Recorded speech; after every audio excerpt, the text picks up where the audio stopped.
if you have a problem with something, regardless of what it is, I think, I went to therapy for a long time in anger management for almost 2 years of my life, right? And I think seeking professional help is important in some cases. And in my case, it was incredibly important because I didn't have an outlet to like tell somebody, it's like, this is what I'm mad about.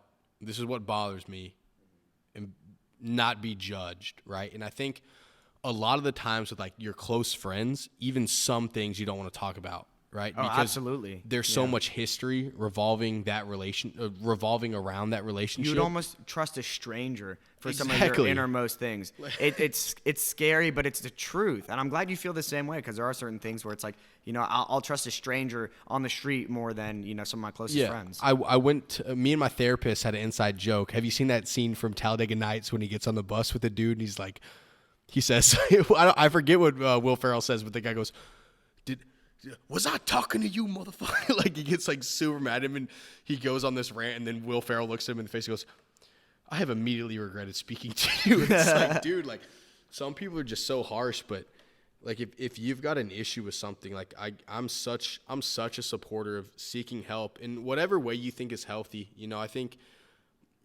going to therapy or going to see, a professional might not be the best way to heal for some people, but exactly what you just said. It's like, dude, I want people to be happy, and I like whatever your happiness is, just always think about your happiness and your health, right? Because I feel like in our generation, we've kind of lost that balance where it's like, I can be a total piece of shit and be happy, but on that same scale, are you healthy? Are you being positive? It's the balance between short and long-term gratification. Mm-hmm. It's incredibly tough to sacrifice the short term for long-term gains, knowing that you'll gain them. For example, like eating, it's like, do I want to eat this delicious meal filled with sugar and crap, and it's going to be fucking delicious and I'm going to love it? Or do I want to eat, vegetables or meat or something like natural and healthy, knowing that, I might not taste the best, but I know if I continuously do this for months on end and I continuously make that sacrifice, that I will feel better and gain what I need. And it's a tough thing. And it comes with, I would say, one of the most strong muscles that you could flex and like build is self, how do I want to put this? Like mental fortitude. 100%. Being mentally strong, which is so, getting up in the morning, jumping in a cold bath and doing cold plunges, or working out when you feel like shit and you don't want to get up. You do one thing. It's like, if you're able to get up when you don't want to get up, it gives you a little bit of a boost, so that when you don't want to eat healthy, like you're like, no, fuck that. Like, I'm strong. I know I can do it. And it gives you that motivation. It's like being told no. I feel like a lot of people have a terrible reaction to being told no, right? Regardless of what it is, like a girl that you're talking to or job interview, whatever it is. And I've adapted myself through trial and error to be prepared to be told no. Because you've heard it so many times. Right, and that's what me and Jacob talk about all the time, is not having expectations. It's like, don't ever expect somebody to be positive towards you or to tell you yes, right? Because in the day and age that we live in, it's like, dude, like, you have so many different types of social interactions with different types of human beings. To expect every single one of those situations to go 100% positively in 100% in the direction that you want it to go, it's just not realistic, right? So, depending on what it is, right? Like, you can have a good expectation, or expect a positive outcome to come out of, this girl has expressed interest in you and you think she really likes you. It's good to be like happy and it's good to be things, positive, but my point is like, don't like get overbearing. And because I learned that the hard way. It's like, dude, I've been told no 1,000 times more than I've been told yes. But ever since I started taking better care of my health and thinking more positively and being more confident, it's like, dude, like, the success ratio has definitely increased. That's all I'm going to say, right? And I used to be, I was talking about this earlier when we were brainstorming. It's like, I used to be such a negative human being. I used to just be like, this is going to suck, right? Regardless of what was going on in my life, like, I had a 15-hour day. I had to go do this, something I didn't want to do. This is going to be the worst experience ever. That's how I thought.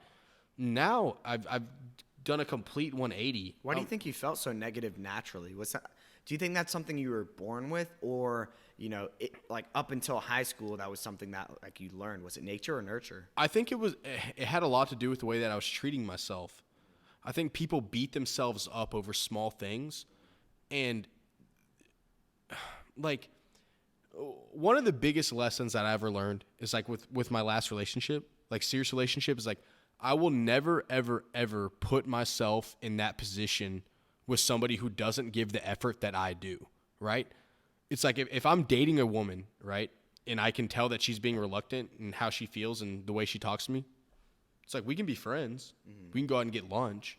But we're not building anything together. We're not Facebook official. You know what I'm saying? We're not a pair, right? Because I'm a lover, like through and through. It's like I care about other human beings deeply, And I just refuse to be taken advantage of and be the supplier of feelings and energy. It's like, have a parasitic relationship. Exactly. It's like they're feeding off of you until they get full, and then they're like, they'll move on. See ya. And you'll feel like you have a hole in your chest when in reality you were just feeding someone that didn't give a shit about you. 100%. And it's funny that you say that, because it's like when I tell my nephew this all the time, right? It's like he's about to get into high school, and I'm like, don't date.